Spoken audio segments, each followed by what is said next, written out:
जय श्री राम। मैं वसंत रावल आज मैं आपको बताने आया हूं अमावस्या तिथि के बारे में। ज्योतिष शास्त्र के अंदर पंचांग का बहुत ज्यादा महत्व होता है और पंचांग के 5 अंग होते हैं: तिथि, वार, नक्षत्र, योग और करण। हमारी जो सीरीज चल रही है ये तिथियों की सीरीज चल रही है और तिथियों का सबसे ज्यादा उपयोग मुहूर्त शास्त्र के अंदर किया जाता है। मुहूर्त शास्त्र के भी 5 बड़े बड़े ग्रंथ हैं जिसके नाम है मुहूर्त मार्तंड, मुहूर्त गणेश, मुहूर्त चिंतामणि, मुहूर्त पारिजात, मुहूर्त धर्म सिंधु। इन सभी ग्रंथों के अंदर तिथियों के बारे में काफी गहन और विस्तृत जानकारी दी गई है जो आज मैं आपको बताने वाला हूं। आज हम चर्चा करेंगे अमावस्या तिथि के बारे में। पूरे महीने में एक ही बार अमावस्या तिथि आती है जिसको ज्यादातर लोग बहुत ही अशुभ मानते हैं, लेकिन कुछ खास कामों के लिए अमावस्या तिथि को बहुत अच्छा भी माना जाता है, जैसे कि नारायण बलि, नाग बलि, काल सर्प, त्रिपिंडी। ये सारी पूजाओं के लिए अमावस्या तिथि को सर्वोत्तम माना गया है।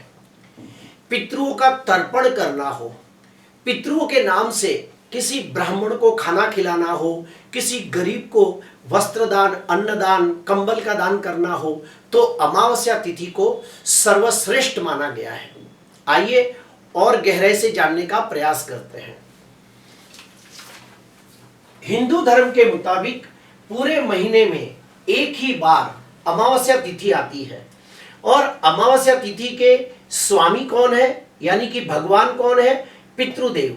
और अमावस्या तिथि को अशुभ फलदायी माना गया है, यानी कि कोई भी शुभ कार्य और मांगलिक कार्य गलती से भी अमावस्या के दिन नहीं करना चाहिए।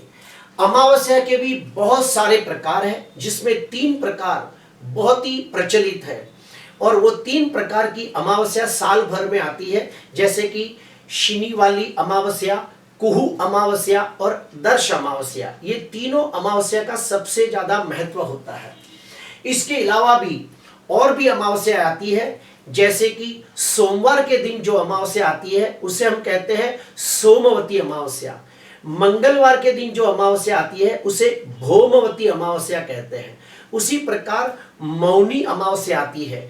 जो अमावस्या शनिवार के दिन हो उसे शनि अमावस्या कहते हैं। कार्तिक अमावस्या, हरियाली अमावस्या, भाद्रपद महीने का जो आता है आखिरी दिन उसे कहते हैं सर्वपितृ अमावस्या और महालया अमावस्या। तो ये सारे अमावस्या के अलग अलग नाम हैं। अभी हम लोग जानेंगे कि कोई भी बच्चे का जन्म अगर अमावस्या के दिन हुआ हो तो उसे शुभ क्यों नहीं मानते? क्योंकि उस समय चंद्र और सूर्य एक दूसरे के साथ जुड़ जाते हैं और सूर्य के बहुत करीब जाने से चंद्र टोटली क्षीण हो जाता है, चंद्र अपनी पूरी ताकत को खो देता है। इसीलिए कहा जाता है कि अमावस्या का जन्म अच्छा नहीं मानते। क्यों? क्योंकि अमावस्या के दिन चंद्र टोटली क्षीण होता है और जो चंद्र है वो मन का कारक होता है। तो आइए जानते हैं अमावस्या को जन्मे बच्चे कैसे होते हैं।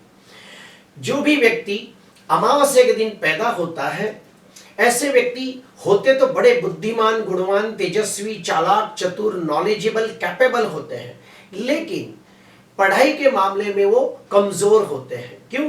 क्योंकि उनका चंद्र कमजोर होने की वजह से पढ़ाई में कंसंट्रेट नहीं कर पाते, पढ़ाई में फोकस नहीं कर पाते। फलस्वरूप उनकी पढ़ाई के अंदर बहुत सारी दिक्कतें आती है या फिर पढ़ाई आधी अधूरी छूट जाती है। ऐसे व्यक्ति चाह कर भी उच्च शिक्षण हासिल नहीं कर पाते, अर्थात मास्टर डिग्री हासिल नहीं कर पाते। जैसे कि ग्रेजुएशन होने के बाद उसे एमबीए करना चाहिए, सीए करना चाहिए, एलएलबी करना चाहिए, लेकिन वो लोग नहीं कर पाते। जैसे कि कोई लड़का इंजीनियरिंग की डिग्री हासिल कर ले, उसके बाद उसे एमटेक करना चाहिए तो वो नहीं कर पाते। ऐसे व्यक्ति में और भी मैंने कुछ खास चीजें देखी है जो मैं आपको बताना चाहता हूं। जो भी व्यक्ति का जन्म अमावस्या के दिन हुआ हो, ऐसे व्यक्ति बहुत मेहनत करने के बावजूद वो उन्नति, प्रगति, विकास नहीं कर पाते जिसके वो हकदार होते हैं। ऐसे व्यक्ति के जीवन में हर कार्य में बहुत सारे विघ्न आते हैं, रुकावटें, तकलीफें और अड़चनें आती है। ऐसे व्यक्ति को अपने कुटुंब के अंदर, अपने इलाके के अंदर, अपने समाज के अंदर वो मान, सम्मान, पद, प्रतिष्ठा भी प्राप्त नहीं होती जिसके वो हकदार होते हैं। जिसका भी जन्म अमावस्या के दिन हुआ हो, ऐसे व्यक्ति अंतर्मुखी स्वभाव के होते हैं, अर्थात वो अपनी मन की बात जल्दी किसी के सामने जाहिर नहीं करते और ऐसे व्यक्ति बहुत ही इमोशनल, सेंसिटिव, भावनात्मक और संवेदनशील होते हैं। छोटी छोटी बातों को दिल पे ले लेते हैं, फलस्वरूप अपने रिश्तों को ज्यादा देर तक टिका नहीं पाते और बार बार उनके दोस्त यार बदलते रहते हैं। जिसका भी जन्म अमावस्या के दिन हुआ हो, ऐसे व्यक्ति के जीवन में अगर कोई बड़ी दुर्घटना घट जाए तो वो लोग बहुत जल्दी हताश, उदास, निराश हो जाते हैं और जल्दी डिप्रेशन में चले जाते हैं। जिसकी भी कुंडली का अंदर अमावस्या का जन्म हो और अगर उसकी कुंडली के अंदर सूर्य, मंगल, गुरु, शुक्र, शनि जैसे ग्रह अगर जो बलवान हो, शक्तिशाली हो, स्वगृही, मित्र क्षेत्री, उच्च के हो, केंद्र त्रिकोण में हो, तो ऐसे व्यक्ति भले गरीब घर में जन्म लिया हो, फिर भी वह अपनी मेहनत से, अपनी काबिलियत से, अपने दमखम पर शून्य में से सृजन करने वाले लोग होते हैं। धनवान, यशवान, कीर्तिवान भी बनते हैं, लेकिन उसकी कुंडली की ग्रह स्थिति को देखने के बाद निर्णय लिया जाता है। और भी कुछ बातें हैं जो मैं आपको बताना चाहूंगा कि जो भी व्यक्ति का जन्म अमावस्या के दिन हुआ हो, ऐसे व्यक्तियों में और एक खास बात है कि ऐसे व्यक्तियों को गुड़ शास्त्र के प्रति बहुत रुझान होता है। ऐसे व्यक्तियों को ज्योतिष शास्त्र, वास्तु शास्त्र, रत्न शास्त्र, तंत्र, मंत्र, यंत्र जैसे गुड़ शास्त्रों को जानना और सीखना उन्हें बड़ा अच्छा लगता है। ऐसे व्यक्तियों को रिसर्च के क्षेत्र में जाने से बहुत लाभ होता है और उनको नामना भी प्राप्त होती है। जिसका भी जन्म अमावस्या के दिन हुआ हो, अगर ऐसे व्यक्ति चाहे तो एक प्रसिद्ध तांत्रिक भी बन सकते हैं और उनकी तंत्र विद्या से कई लोगों को लाभ भी होता है। एक खास बात मैंने देखी है जो मैं आपको बताऊंगा कि जिसका भी जन्म अमावस्या के दिन हुआ हो, ऐसे व्यक्तियों को पैतृक संपत्ति अर्थात खानदानी प्रॉपर्टी मिलने की उम्मीद भी बहुत ज्यादा होती है। अभी हम लोग जानेंगे कि मुहूर्त शास्त्र के अनुसार अमावस्या के दिन कौन कौन से कार्य गलती से भी नहीं करने चाहिए और ये भी जानेंगे कि अमावस्या के दिन कौन कौन से कार्य करने से बहुत लाभ होता है। तो सबसे पहले हम जानेंगे कि अमावस्या तिथि के दिन कौन कौन से कार्य गलती से भी नहीं करने चाहिए। अमावस्या के दिन सगाई नहीं करनी चाहिए, विवाह जैसा मांगलिक कार्य नहीं करना चाहिए। अमावस्या के दिन कोई भी प्रकार की नई गाड़ी की खरीदी नहीं करनी चाहिए, अर्थात 2 व्हीलर 4 व्हीलर गाड़ी की खरीदी नहीं करनी चाहिए। इसके अलावा कोई भी नया दुकान, मकान, कोई भी प्रॉपर्टी, खेत, फार्म हाउस, बंगला नहीं खरीदना चाहिए। अमावस्या तिथि के दिन विद्या प्राप्ति और ज्ञान प्राप्ति का शुभ आरंभ गलती से भी नहीं करना चाहिए। खेतों के अंदर बीजों का रोपण नहीं करना चाहिए। अमावस्या के दिन ऑनलाइन एग्जाम गलती से भी नहीं देनी चाहिए। कोई भी नया घर, जमीन, खेत, प्रॉपर्टी खरीदी हो तो उसका एग्रीमेंट भी अमावस्या के दिन गलती से भी नहीं करना चाहिए। अगर कोई लेडीज प्रेग्नेंट हो और उसे सिजेरियन ऑपरेशन कराना हो तो भी अमावस्या के दिन गलती से भी सिजेरियन ऑपरेशन नहीं करना चाहिए, क्योंकि जो बच्चा पैदा होगा उसको फिर अमावस्या शांति पूजा करने को कहा जाएगा। उसके बाद अभी हम लोग जानेंगे कि अमावस्या तिथि के दिन कौन कौन से कार्य हम कर सकते हैं और वो करने से लाभ होता है। तो अमावस्या तिथि के जो भगवान है वो कौन है? पितृदेव है। तो पितृ से लगते सारे कार्य हम कर सकते हैं। जैसे कि मान लो सोमवती अमावस्या हो, बुधवारी अमावस्या हो, शनिवारी अमावस्या हो, तो ऐसे दिनों में आप तीर्थ में जाकर नारायण नागबली, त्रिपिंडी श्राद्ध, काल सर्प शांति जैसी पूजा करो तो उसमें निश्चित तौर पे सफलता प्राप्त होती है और उसका बड़ा लाभ भी होता है। अगर अमावस्या के दिन आप पितरों के नाम से अगर आप दान पुण्य करते हो तो उसका बड़ा लाभ होता है। आप अमावस्या के दिन पितरों के नाम से किसी ब्राह्मणों को खाना खिलाओ, गरीबों को खाना खिलाओ, ब्राह्मणों को और गरीबों को वस्त्र दान, अन्नदान, कंबल का दान करो तो बड़ा लाभ होता है।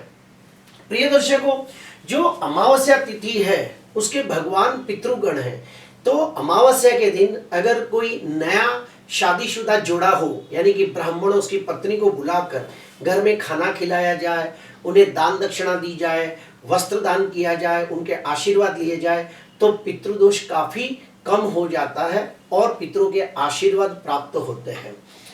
प्रिय दर्शकों, अभी हम लोग जानेंगे कि कोई भी बच्चे का जन्म अमावस्या के दिन हुआ हो तो 99% कर्मकांडी ब्राह्मण बोलते हैं कि उसके लिए शांति पूजा करनी चाहिए। क्यों? क्योंकि अमावस्या के दिन सूर्य और चंद्र एक साथ जुड़ जाते हैं और सूर्य के बहुत करीब जाने से चंद्र की जो शक्ति होती है टोटली क्षीण हो जाती है और चंद्र होता है मन का कारक।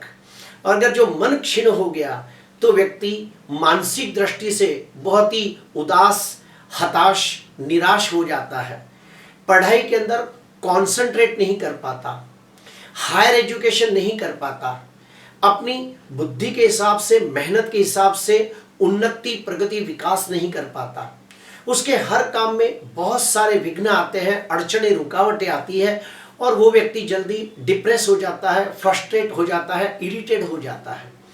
तो जो भी बच्चे का जन्म अमावस्या के दिन हुआ हो उसके पैदा होते ही 1 साल के अंदर अमावस्या शांति पूजा करनी चाहिए और वो जब बच्चा 15 साल का हो जाता है तो फिर से अमावस्या शांति पूजा करनी चाहिए।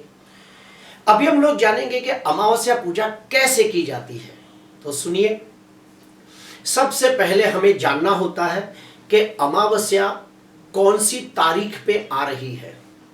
जिस तारीख पे अमावस्या तिथि आती हो उसी तारीख पे किसी कर्मकांडी विद्वान ब्राह्मण के साथ अपने घर से 10-15 किलोमीटर दूर जाकर किसी मंदिर के अंदर अमावस्या शांति पूजा करनी चाहिए। मंदिर भी कौन सा होना चाहिए? देवादिदेव महादेव का मंदिर होना चाहिए, यानी कि शिव जी का मंदिर होना चाहिए। फिर काली माता, दुर्गा माता, अंबिका, चंडिका, ऐसी कोई देवी का मंदिर होगा तो और भी अच्छा है। इस मंदिर में जाके सबसे पहला काम क्या करना होता है? तो वो है गौ मुख प्रसव शांति, अर्थात गाय के मुख से दोबारा जन्म लेना। गौ यानी गाय, मुख यानी मुंह, प्रसव यानी डिलीवरी। तो गौ मुख प्रसव शांति करके उस बच्चे का दोबारा जन्म कराया जाता है। उसके बाद स्नान करने के बाद सब विधि विधान शुरू होती है। उसके अंदर सबसे पहले हाथ के अंदर चावल, पुष्प, गंगा जल देने के बाद संकल्प लिया जाता है। कौन से बच्चे की ये पूजा हो रही है, उसके माँ बाप का नाम क्या है, उसके गोत्र कौन से हैं, गोत्र कौन सा है, वो सब बोलना पड़ता है। संकल्प होने के बाद दीप पूजन, उसके बाद गणेश जी की पूजा, कलश पूजा, उसके बाद आता है पुण्यावाचन, मातृका पूजन, नवग्रह शांति पूजा, उसके बाद नक्षत्र पूजन, उसके बाद एक पाठ के ऊपर 3 भगवानों की खास पूजा की जाती है और वो होते हैं सूर्य, चंद्र और रुद्र। फिर से कहूंगा, सूर्य, चंद्र और रुद्र, ये तीनों की खास पूजा अलग से करनी चाहिए। ये पूजा को कम से कम 3-4 घंटे लगते हैं। ये हो जाने के बाद होम, हवन, यज्ञ शुरू होता है। उसमें सभी भगवानों की आहुति दी जाती है और सूर्य, चंद्र और रुद्र की 108 108 108 आहुति देनी होती है।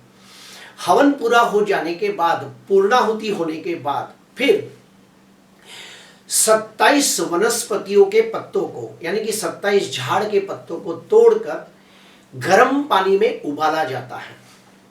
वो गर्म पानी ठंडा होने के बाद जिस बच्चे का अमावस्या तिथि को जन्म हो उसके पर अभिषेक किया जाता है। अभिषेक करने का भी एक तरीका है। एक मिट्टी का कलश होता है, उसके अंदर 27 खड्डे किए जाते हैं और उस मटके में पानी डालकर 27 धाराओं से उस बच्चे का अभिषेक किया जाता है। क्यों? क्योंकि 27 नक्षत्र होते हैं, 27 प्रकार के अलग अलग योग होते हैं, इसीलिए मटके के अंदर 27 खड्डे किए जाते हैं और उसमें पानी डाला जाता है और 27 धाराओं से उस बच्चे का अभिषेक किया जाता है। उस समय कुछ खास वैदिक मंत्रों का उच्चारण किया जाता है और ये विधि चलती है कम से कम 15 से 20 मिनट तक अभिषेक चलता है। ये हो जाने के बाद फिर होता है बच्चा और उसके माता पिता को छाया पात्र के अंदर अपना मुंह देखना होता है। अभी छाया पात्र क्या होता है? तो एक कांसे की थाली के अंदर देशी घी को भरा जाता है और उसके अंदर थोड़ा सा सोने का टुकड़ा रखा जाता है। अगर मान लो सोना न रख सके तो क्या करें? पंच धातु का टुकड़ा रखना चाहिए और उस कांसे से, जो कांसे की भरी थाली होती है जिसमें देशी घी होता है, उसके अंदर बच्चा अपना मुंह देखता है और माँ बाप भी अपना मुंह देखते हैं, तीनों जन एक साथ अपना मुंह देखते हैं। उस समय भी कर्मकांडी विद्वान ब्राह्मण कुछ खास वैदिक मंत्रों का उच्चारण करते हैं। प्रिय दर्शकों, जब गौमुख प्रसन्न शांति होती है, वो भी आधे घंटे की होती है और उसमें भी कर्मकांडी विद्वान ब्राह्मण वैदिक मंत्रों का उच्चारण करता है। रुद्राभिषेक जब होता है उस समय भी मंत्रोच्चार बोले जाते हैं और कांसे की थाली में मुंह देखा जाता है तभी भी वैदिक मंत्रोच्चार बोले जाते हैं। इस प्रकार से पूजा जब पूरी होती है तो जो भी यजमान है, जिसकी पूजा हुई है, वो और उसके माँ बाप ब्राह्मणों के चरण स्पर्श करते हैं, ब्राह्मणों के आशीर्वाद लेते हैं, ब्राह्मणों को दान दक्षिणा देते हैं और फिर वो अपने घर पे आते हैं और जो कपड़े पहने हो वो उधर ही छोड़ के आ जाना चाहिए। प्रिय दर्शकों, अमावस्या के जन्म को बिल्कुल अच्छा नहीं माना गया है, इसीलिए हर शास्त्र के अंदर, हर किताबों के अंदर ये लिखा गया है कि जो भी बच्चा अमावस्या के दिन पैदा हो उसके पैदा होते ही 1 साल के अंदर पूजा करनी चाहिए। उस पूजा का फल 15 साल तक मिलता है। जब बच्चा 15 साल का हो जाए तो दोबारा अमावस्या शांति पूजा करनी चाहिए। प्रिय दर्शकों, आज मैंने आपको अमावस्या के बारे में काफी गहन जानकारी दी है। अगर आपको अच्छा लगा तो जरूर लाइक करना। जय श्री राम।